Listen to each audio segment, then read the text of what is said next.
noches, señores participantes.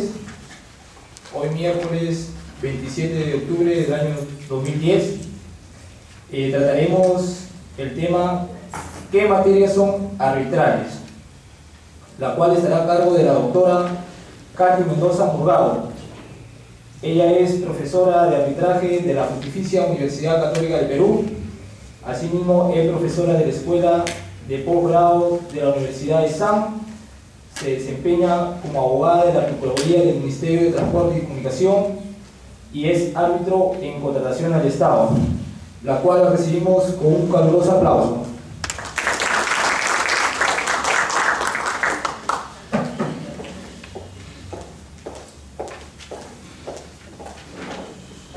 Muchas gracias, buenas noches.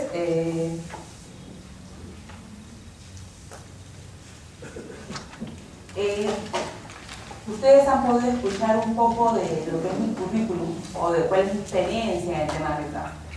Me gustaría mucho conocer quizás la experiencia de cada uno de ustedes, pero el tiempo es corto, así de que entiendo que durante el desarrollo de la clase y conforme las preguntas veré cuál es la referencia o la relación que tienen ustedes con el tema del arbitraje. He podido revisar el material que me han entregado acá en el centro. Ustedes ya han visto todos los temas, como 4 clases relacionadas a arbitraje.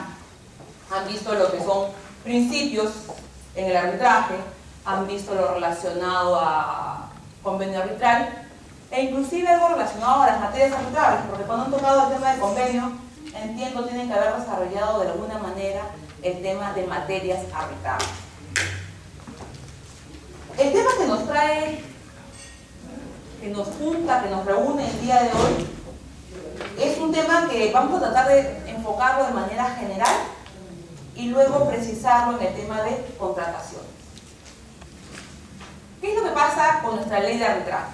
Todos ya tendrán conocimiento que la ley vigente, la ley que regula el arbitraje en nuestro país, es el decreto legislativo 1071, la ley de arbitraje, que derogó la anterior ley 26572, que era conocida como la Ley General de Arbitraje. Esta ley tenía sus antecedentes. Los legisladores se remitieron a ciertos antecedentes que había y que eran la ley modelo de la Comisión de las Naciones Unidas para el Derecho Mercantil Internacional, que es conocido como la ley modelo CENUR. Asimismo, se remitieron a lo que es la ley de arbitraje de España. El arbitraje en el Perú no es, si bien ha tenido un gran desarrollo, el boom del arbitraje se dice en muchos de los casos. El arbitraje no es algo nuevo en el Perú. El arbitraje ya estaba reconocido constitucionalmente desde la Constitución del 79, recogido nuevamente en la Constitución del 93 y estuvo regulado ya de manera plena en la Ley General de Arbitraje de 1996, que recogió lo que él señalaba en su momento, la ley modelo CENUR. El decreto legislativo 1071 lo que ha hecho es actualizar el contenido de la ley de arbitraje. Nuestra ley de arbitraje era buena, funcionó mucho tiempo. El boom que se dio en el arbitraje se dio por esta ley, la primera ley, la ley 26572 del 96. Sin embargo, a raíz de las modificaciones que tuvo la ley modelo arbitral, que fue en el 2006, se generó esta modificación a la ley de arbitraje. Esta ley de arbitraje, la actual, tiene muchas innovaciones. Ustedes deben haber conversado de algunas cuando han visto el tema del convenio arbitral. Por ejemplo, la extensión a partes no signatarias. Nuestra nueva ley trae como novedad un tema que no estaba regulado en la ley anterior, que era el tema de las partes no signatarias. La ley ha innovado inclusive a nivel sudamericano, si queremos verlo, estableciendo que podrían someterse a arbitraje partes que no hayan suscrito el convenio arbitral. ¿Qué otra innovación trae importante?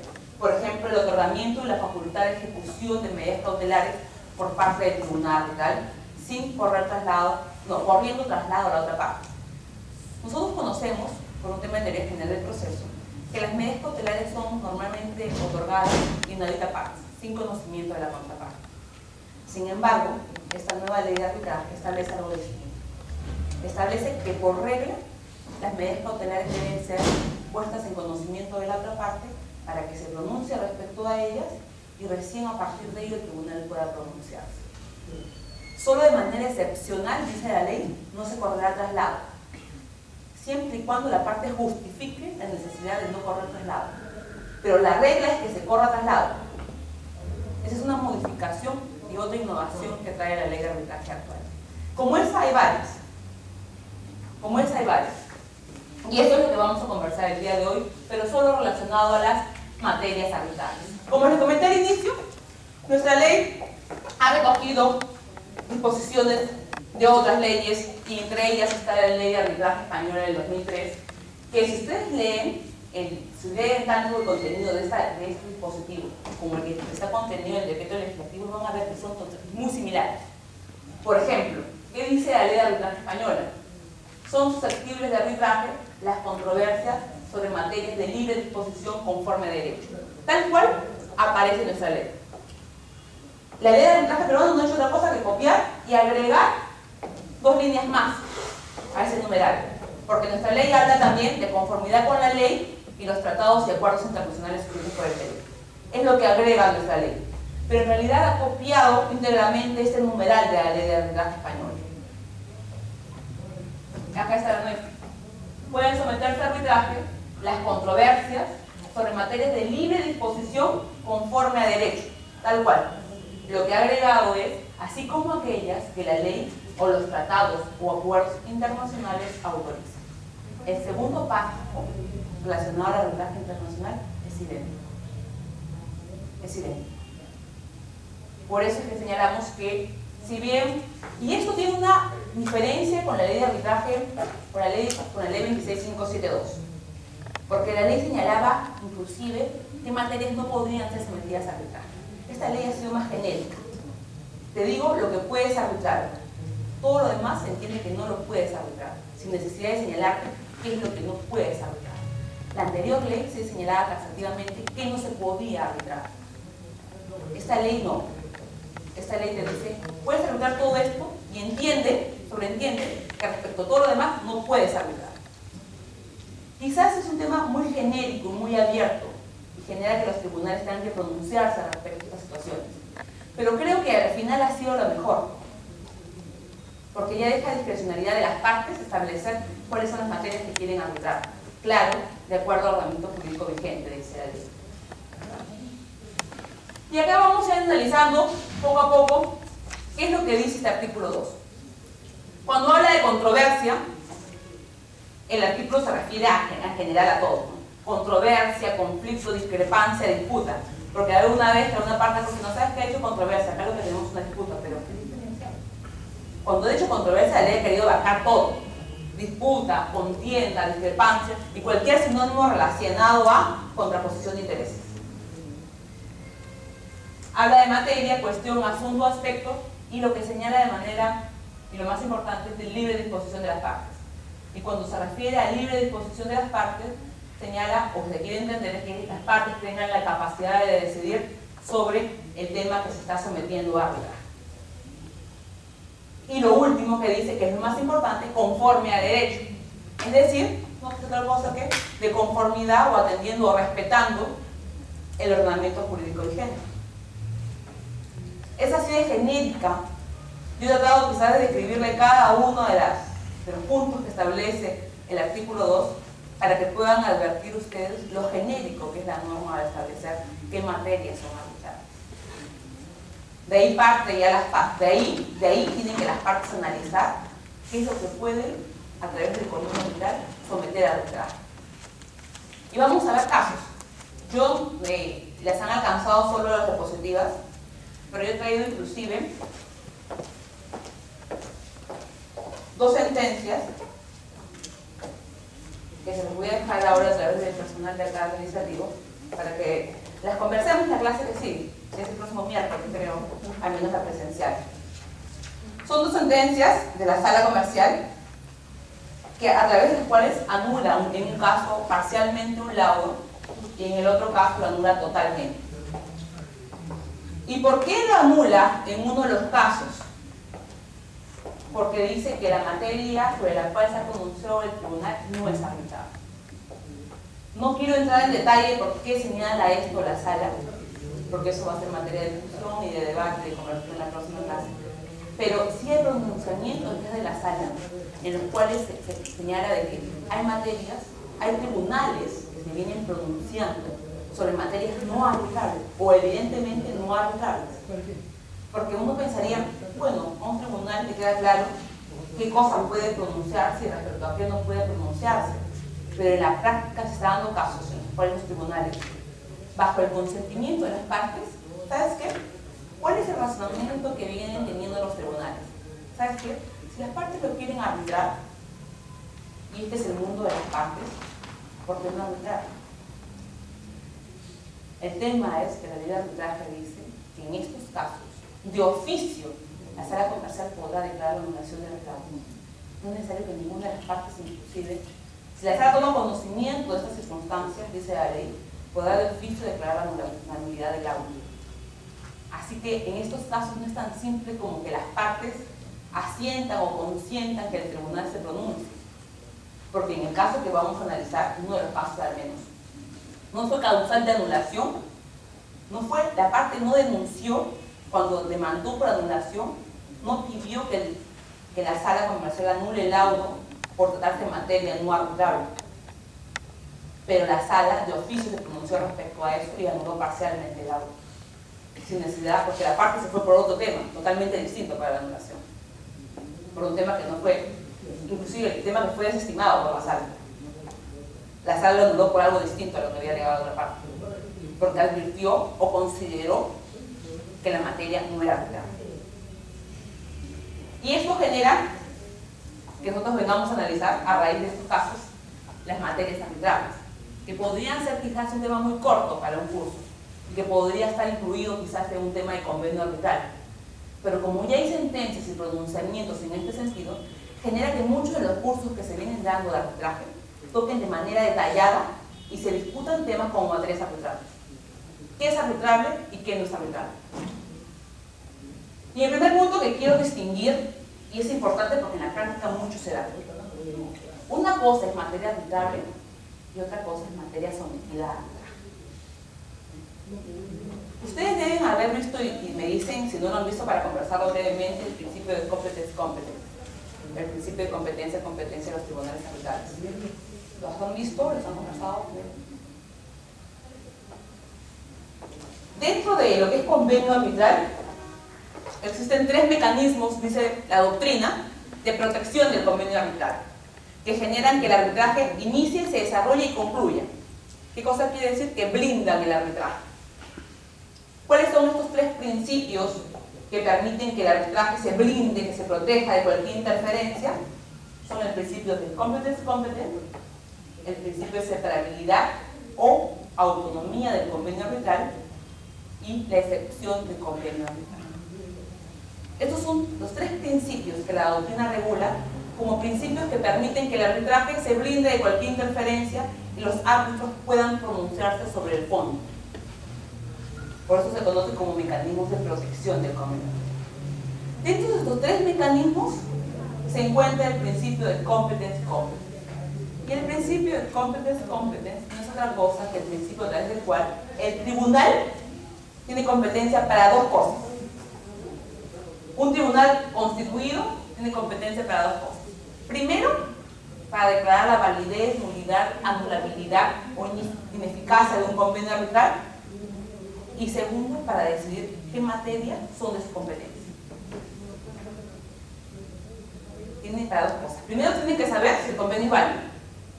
Y una vez que determine que este convenio es válido, podrá determinar si las materias que han sido sometidas a arbitraje pueden ser materias de pronunciamiento. Por este. A ver, en limpio. Materias arbitrables, las que no están impedidas por ley. La ley no me impide que arbitre sobre eso. Son materias arbitrables. Y materias sometidas a arbitraje, las que las partes deciden someter, pudiendo realizar un sometimiento genérico o taxativo. Ustedes deben haber visto, y eso sí debe ser, en el convenio arbitral, qué elementos esenciales, cuáles son los elementos no esenciales de un convenio arbitral. Un elemento esencial del convenio arbitral es que yo estipule cuáles son las materias que estoy sometiendo a arbitraje. Cuando yo suscribo un contrato X, yo puedo ser muy específico en mi convenio arbitral y decir, por ejemplo, que solo someteré a arbitraje las controversias relacionadas con la ejecución del contrato. Con la ejecución del contrato. Si yo señalo que solamente estoy sometiendo a arbitraje las controversias relacionadas con la ejecución del contrato, si mañana más tarde existe una controversia por interpretación del contrato, porque alguna de las partes señale que no se ha interpretado debidamente el contrato, yo podría alegar de que eso no ha sido sometido a arbitraje. Es arbitrable, la ley no me impide que lo arbitre, pero yo en mi convenio arbitral no lo he sometido a arbitraje. No le he dado al tribunal que se constituya para tal efecto la facultad de que se pronuncie respecto a eso. Y es distinto a que no sea arbitrable. No sé si ha quedado clara la idea.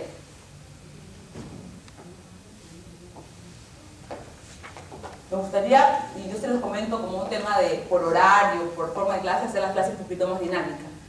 Si es que hay dudas, si es que no ha quedado claro algo, si quieren otro ejemplo que clarifique lo que estoy señalando, lo conversamos. ¿Hemos podido advertir la diferencia al menos entre materia arbitrable y materia sometida a arbitraje? ¿Sí?